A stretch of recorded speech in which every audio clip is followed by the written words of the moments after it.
Well, welcome back to Bame Farm. We're finally going to show you guys feeding the green chop to the cows after we've been doing it all summer.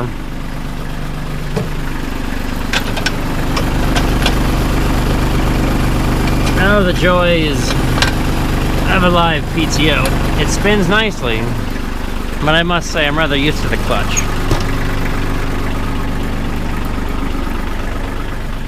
Got a little pile left from last night. Good old wheelbarrows. Guess we could clean that up. That'll be a pain and in the way. Let's see, these calves just got a fresh bathtub the other day. After a while, the old pressed steel ones rust. And the cast iron ones make good water troughs though.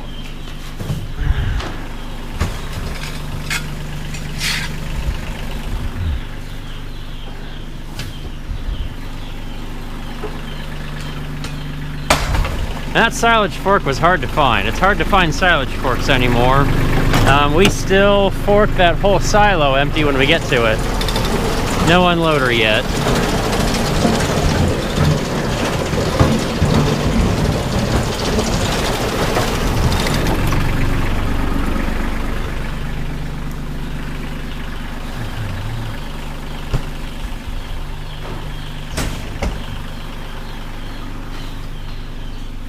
See, looks like Mom gave them some old sweet corn from the weekend. Usually they're pretty good at crunching on that cob and all whole. Plus a bunch of sweet corn green chop. You guys are some sweet steers, aren't you? Yeah.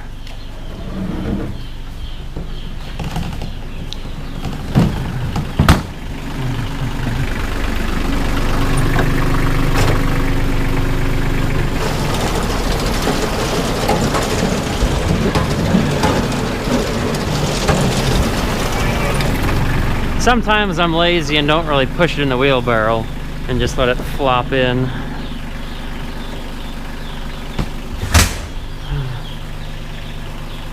I've always had a crazy thought, but it's kind of difficult now that the silo's in the way. But the far end of the barn down there is a big door. We just pull the silage wagon in, since it has the extra little fold out on the unload in the front. You just creep along and unload direct from the wagon. However, the silo's in the way with some other stuff, and there's no door down here. The silo's not moving anytime soon, so this is just wishful thinking.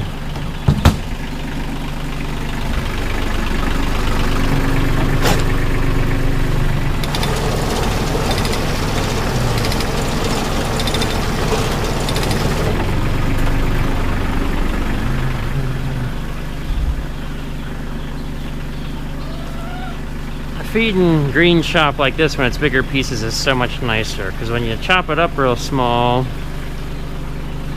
well, it just falls apart. This is longer and kind of weaves together a bit.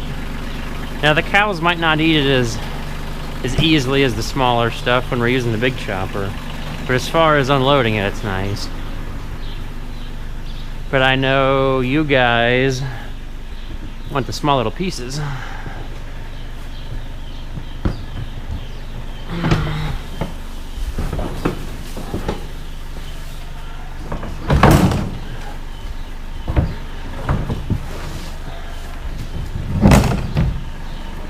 When we feed in the winter or the rest of the year, or digging out of the silo, it's all wheelbarrows all the time.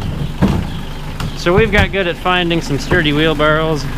We'd also pick sweet corn into those.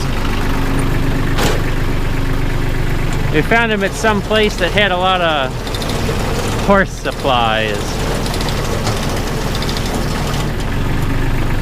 I mean, for a two-wheeler, I mean, these are some expensive wheelbarrows. They got a good solid plastic tub. It doesn't flex. It's thick, it's sturdy, and it's got a solid metal frame underneath, like the legs here. Those aren't stamped. I think those might be a forging. It's some thick metal. It's not just some heavy sheet metal they bent. That required a little bit of work.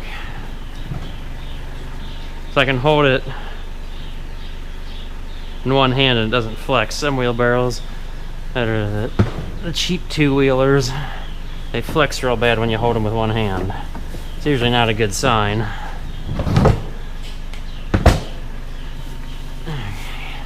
this is stuff we went out and chopped yesterday, the first green chopping since we fixed the flail chopper.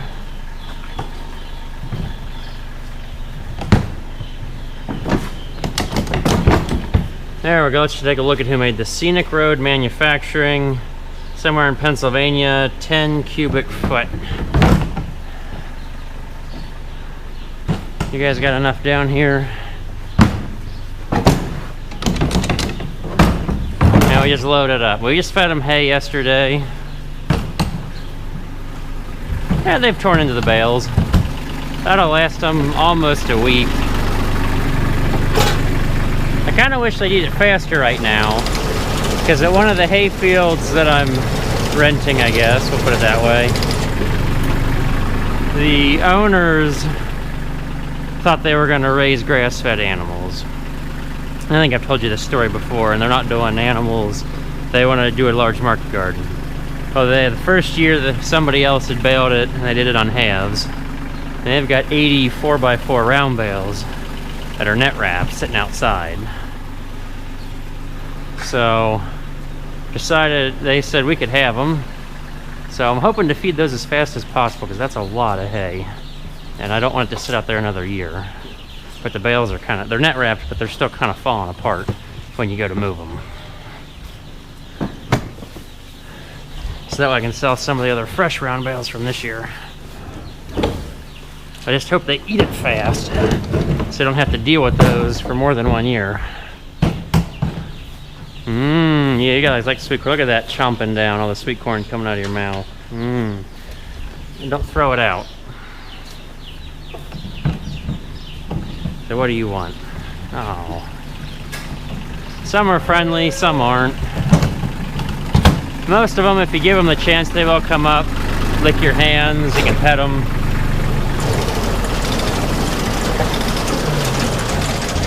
You see, it's already starting to get a little brown, even though we chopped it last night, so this is barely 12 hours old. And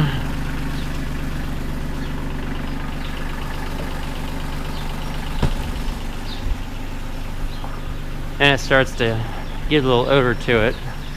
So first thing in the morning, get that steam coming off it and right onto you. So much for your shower.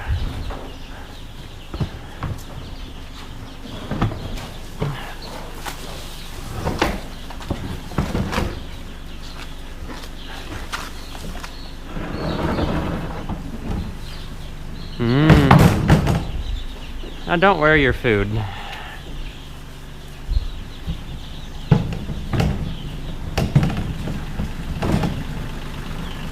They're ready for grain.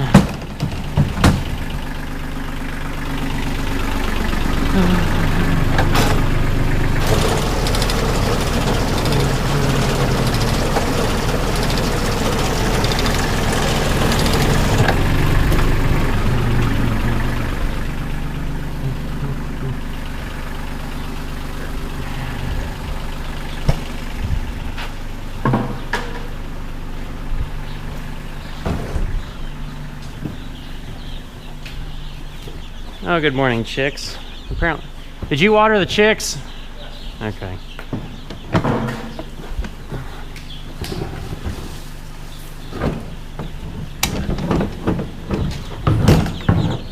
Yep. They were thirsty. Very thirsty.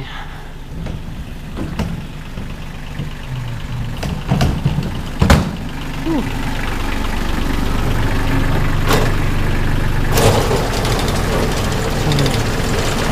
Let's see, yesterday I took a link out of the conveyor chain across the front. It had gotten so loose that it was jumping the sprocket. Now there is some adjustment to be had here, usually. Except somebody, not me, Dad, while chopping, bent the little adjustment there. I haven't taken time to fix it, and I was going to look into that yesterday until I realized there was that much slack I could just take a link out. There's like 2 or 3 extra links to remove.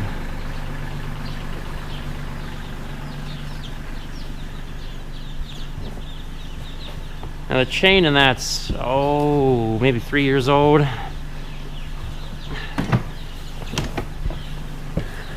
Had to replace it. Went to Deere and they just kind of laughed. They wanted to sell it to us a link at a time. So we ended up getting creative and finding an aftermarket chain company to get the chain for it. I mean, I get it, it's not new, and I don't expect them to have it sitting on a shelf. But it's some warehouse somewhere to be able to procure a chain like that. There's actually a New Holland dealer who found us the chain company and came up with a chain for the front of it.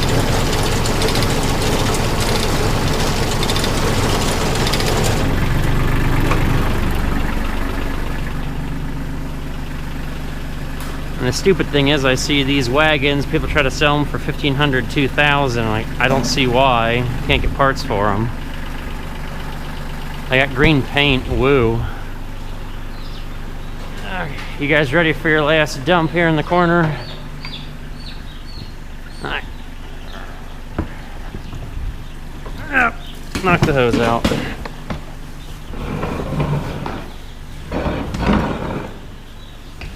It's been a little dry. I've been watering the big cows here out of the pond most of the summer. And with the wheelbarrow, I guess I don't need this.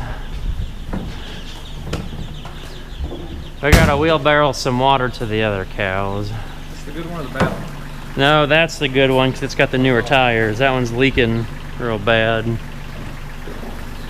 Yeah, the well kind of ran out. I guess it's supposed to rain today. We could either really make it rain by running a hose over to the well and running water over to it and let it trickle down in, or we could hope it rains. But typically we've been filling that bathtub, this bathtub, and this trough out of the well back here. But a few times we've had to run the pond water over to it.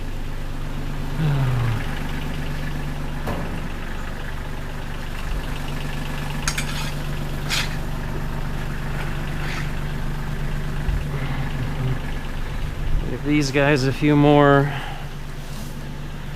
dumps.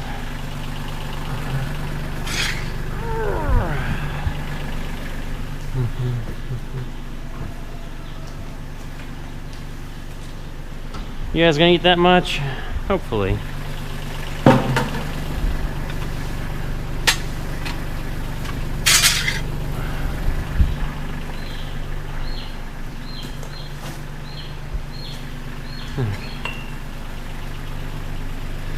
Now we top dress the green chop and the silage.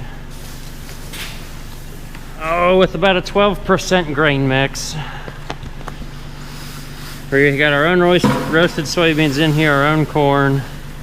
We put a bag of trace mineral salt and half a bag of a cattle mineral mix. But that's for a grinder load, which fills the lovely feed box here. We still got plenty of time. It's only about half empty. And we've been using this feed box for years. I've been looking for like a cone bin or something, a bulk bin to put here. So just pull the slot and fill the bucket instead of open the door. And then we got to rake it out into the bucket. When I was a kid, we used to just open the door and then scoop it out off the ground. But we decided that was annoying, and we got it so we can put the little box underneath. However, it doesn't last long. Because after you fill it, scoop it, and dump, you kind of twist, and it says the opposite corners there have cracked out. So a little barrel bucket thingy doesn't last much more than a few months.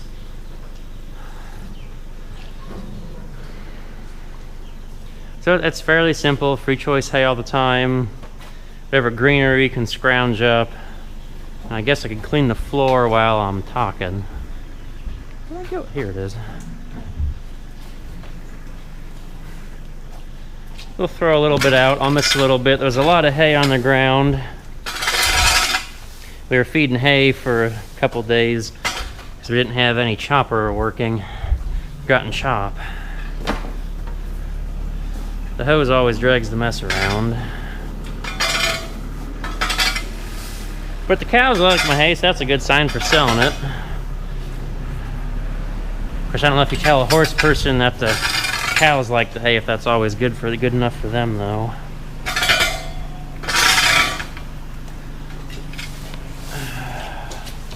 There you go. You guys might like that.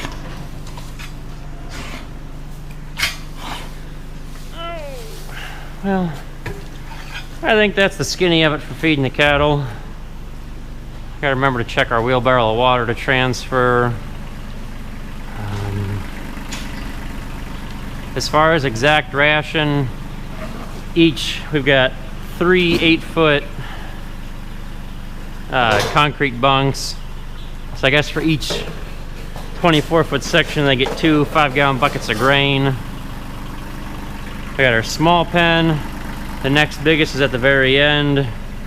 These guys are the second largest. And then the biggest one's ready for a freezer at the far end. A long time ago, before we expanded out and put the silo up, we only had cattle in these 2 pens.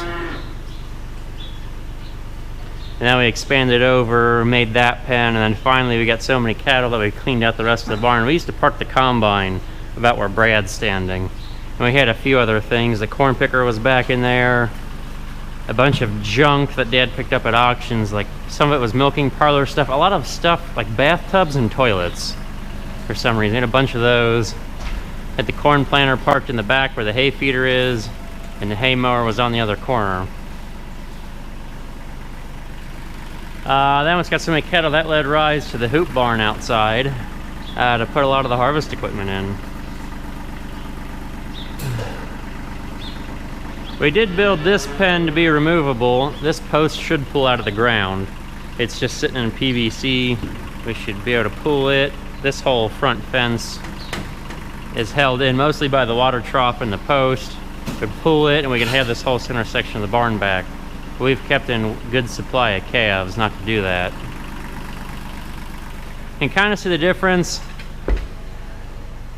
This white guy, that white guy, the lighter ones all came from the one small dairy that's only milking like 2 dozen, and the darker ones came from the Amish dairy. It's just that the one had a very white bull, so their calves were on the whiter side. Color is supposed to be random. Dad tries to tell me it's sometimes has to do with stress of the mother cow, but I don't see a correlation like certain parts of the calf or this black or that white because the mother was stressed. I don't see that exactly. And then we got the one red one. The Amish dairy has a slight bit of red genetics, and he about has to pry the red calves away from his kids. Well, that wraps it up. I'm sure we'll make a feeding video this winter about feeding them silage out of the silo, forking it down, dumping wheelbarrows yet again. Hopefully there won't be any chicks in the way. Still might have some chicken feed for the egg layers. And by that point, the well will usually stay well filled from all the rain, that we won't have to wheelbarrow water around and get all wet. Okay. Gosh, if somebody would do something, it would be nice. What? Send me. Talking. I thank you. Talking's fun. Yeah, I know. You're supposed to be watching